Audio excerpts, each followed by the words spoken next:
The LSU Tigers, as we all know, heading to Clemson, South Carolina this weekend to take on the other Tigers. And Brian Kelly said he expects everyone available for the matchup, the primetime on the marquee matchup on the road. And so that is a very good thing, Matthew, because just glad Nussmeier's leg healed up. It was all stitched back and ready to go. But, I mean, very few times do you have a team that comes out of training camp fully healthy.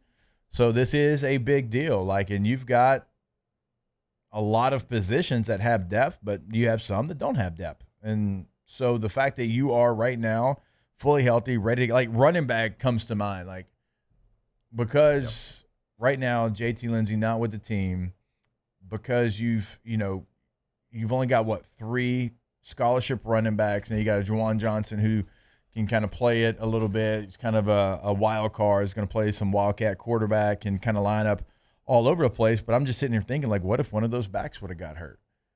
You would be incredibly thin at that position. I mean, you are not deep.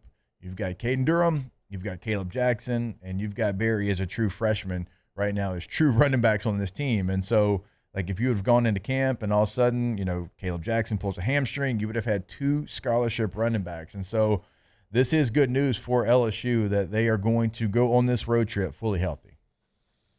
Yeah, I mean, anytime week 1 is the healthiest your team's going to be all season. And it's not like back in the olden days where after the season, you'd get a month off before a bowl game. And at that point you were healthy again. Yeah. So to start off with no serious injuries in training camp is a big deal. Now, Brian Kelly ran a training camp that was very conducive to keeping bodies fresh and keeping bodies healthy, and it has proven to work. Now we just got to make sure that are they as calloused, are they as in shape as they need to be, and things like that, because we know that they ran more of an NFL type training camp, which is great because again, we're going into week 1 completely healthy. Right. There's this fine balance a coach has to juggle of hey, I want to keep my guys healthy. We don't need to be Bear Bryant out here. It's not the Junction Boys. But I want them to go through a little suck. But you got to go do some suck. You got to go through that mental exhaustion, that mental toughness, that mental grind. That's where you kind of gel as a team and become a team in whole. So we hope, because we didn't see every practice. I know the media got to go to a lot of things, but you didn't get to see everything. I know the practices we went to, we were like, whoop, that was it. It's over. They're calling it up. They're 1, 2, 3 Tigers. So you just hope that they struck that balance, right? Of keeping everybody healthy, but you know what? We're also in incredible shape. We're calloused. We're ready to hit, and we're ready to roll. So, but health, you can't make the club in the tub, certainly as a player, and can't win a lot of games, especially big games on the road, with a lot of injuries. Yeah. So we don't have that problem. So let's just hope we're ready to punch somebody in the face.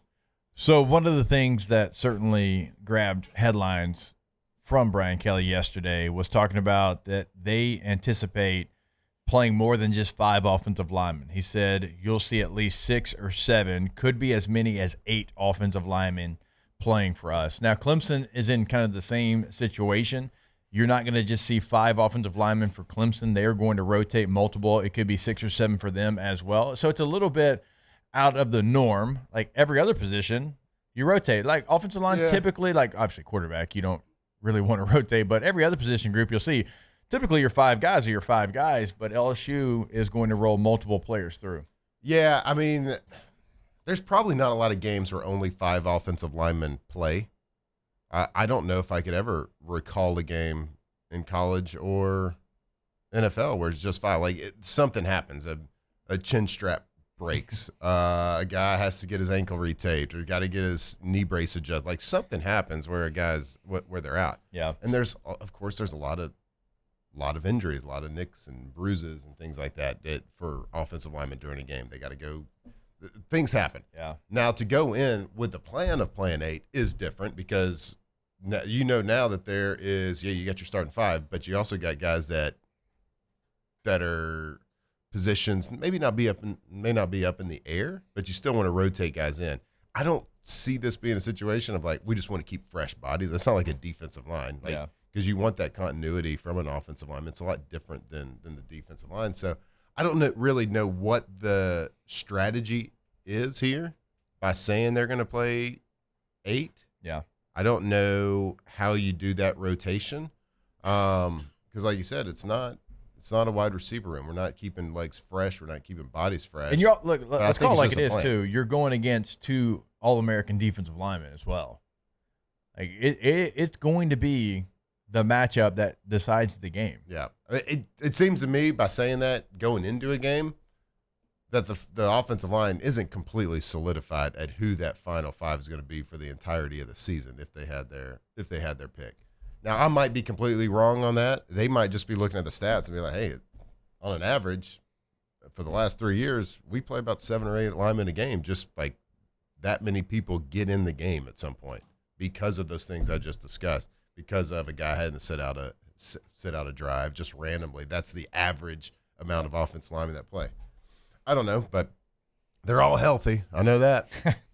Look, I'll be honest with you. I would love to go into the game and Brian Kelly say, hey, here's our 5 guys. These are going to be the 5 that we go with. And if we've got a swing player that we want to get in there as a 6 offensive lineman, I can even be okay with that. But look, 6, 7, 8 offensive linemen, it tells me that right now you don't maybe know who the best 5 are. Now, that could be because there's great competition. That can be because you're looking for somebody to step up.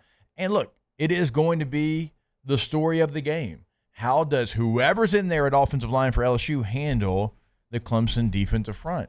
Now, you could flip that as well.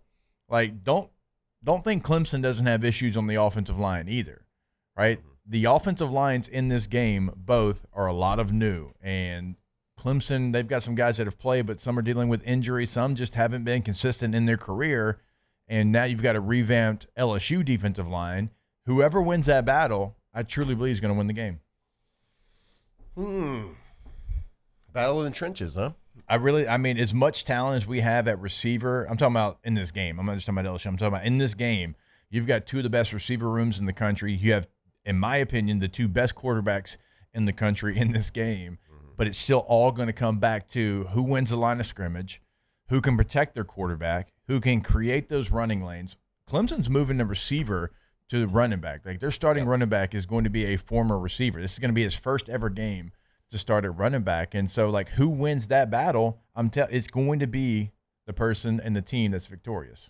Yeah, I mean, I can see that. I just don't see either one of these teams. I know there's new. There's new at the offensive line positions with both teams. But it's college football. There's always new. Like, we have talented guys. We have guys that are very capable. And I'm sure Clemson does too, as well, on their first 8 in offensive line. Like, I don't see a situation where one defensive line dominating an offensive line. I just don't see that situation. Now, which offensive line can avoid the catastrophic play? Yeah. A missed assignment, blindside, sack, fumble, scoop and score situation. Which offensive line is going to make a play enough to, like, where we avoid that catastrophic play, and which quarterback's going to avoid that catastrophic play? Then on the flip side, which defense is going to make that play? So I just don't see a situation where it's going to be clear and obvious that an offensive line is dominating the game or being dominated in the game. I think it's going to look good. I think each team's going to make their plays. I think this is a very intriguing, amazing matchup for week 1 because I think it's 2 very similar teams. I just think LSU's got a few more pieces.